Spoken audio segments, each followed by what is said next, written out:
Hey beer tubers, Ryan back with another episode of San Diego Beer Vlog. Thanks for joining me once again. For this episode we are looking at Stone Brewing's Old Guardian. This is their barley wine style ale. Clocks in at 11.1% ABV and 90 plus IBUs. So it's a very big beer, very malty beer, but also very hoppy beer. This beer came out earlier in the year in January, February, somewhere that range, so the hops have probably faded. Well, we'll see how much they faded, but they have faded somewhat since then. So this bottle does have some age on it. It's a 2010 release. As soon as the 2011 comes out next year, I'm going to pick up a bottle of that and I'll do a review of that one fresh. Well, let's take a look at this one. Wow, pours very nicely. Got about a 2-finger head there. It's off-white, lots of small bubbles. I believe this bottle is, yeah, there's some yeast on the bottom of that. So it is bottle conditioned beer, perfect for cellaring. If you go to the brewery every once in a while, they have a growler fed release from going back to like 2005 or so. Pours a very, very hazy maroon color. Hold it up to the light, you get a bit of orange, but like a nice light maroon, kind of dark ruby red color to that beer. And let's kind of swirl that around. Might leave some nice lacing. I don't expect the head to stick around at 11%. So let's get the nose on it. I do get some hops in there. There's some nice little sweetness though from both the hops and the malt. Or some spiciness, kind of earthiness from the hops, I should say. And that malt sweetness kind of comes through. A little bit of alcohol, but not too bad for such a big beer that hasn't been aged too long. Pretty good smell. Let's give it a taste. Cheers.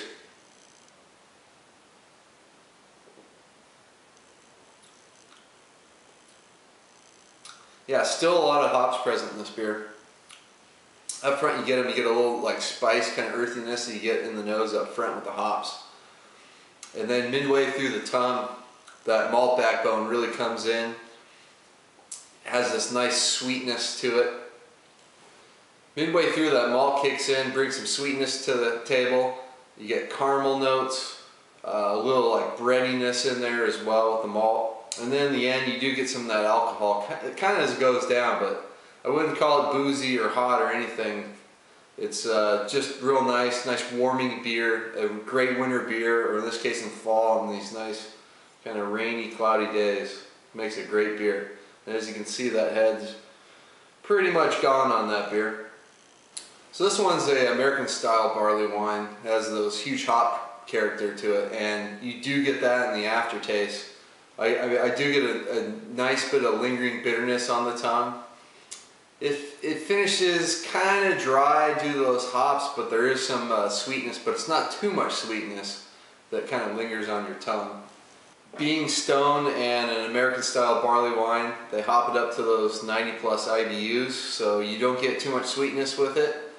Like a lot of the barley wines I've had, they get too sweet with that huge malt bill. They just don't quite hop it up. Now this one, they could hop it a little less and it would still be fairly balanced, but as Stone does with a lot of their beers, they take the hop character up to the next level, and they do with this barley wine.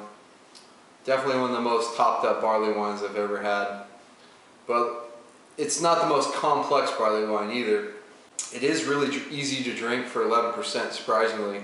The alcohol is kind of there at the back end, but I think I'm drinking this at a pretty good time. It's, what, 8 months or so after release. Just enough time to kind of let the alcohol that might have been really, really present at the beginning to start to fade just a slight bit. And then the hops there's enough in there that they're still around after all this period. Now I'm going to have to give this one an A-. I've had some more complex barley wines. Weyerbacher's Insanity really comes to mind. That thing's fantastic barley wine. If you can get that one, give it a try. This is a style of beer that I've slowly gotten into over the years. Before I thought, oh, they're too malty, they're too boozy, but now I'm coming around to them, especially these American style ones that are more hopped up. I'm going to have to pick up I can still find some 6-packs of Sierra Nevada's Bigfoot, and I need to pick them up right now. I can still get the 2010 version of that, so we can get that reviewed and compare it to this as well. But until next time, please comment and subscribe. Cheers.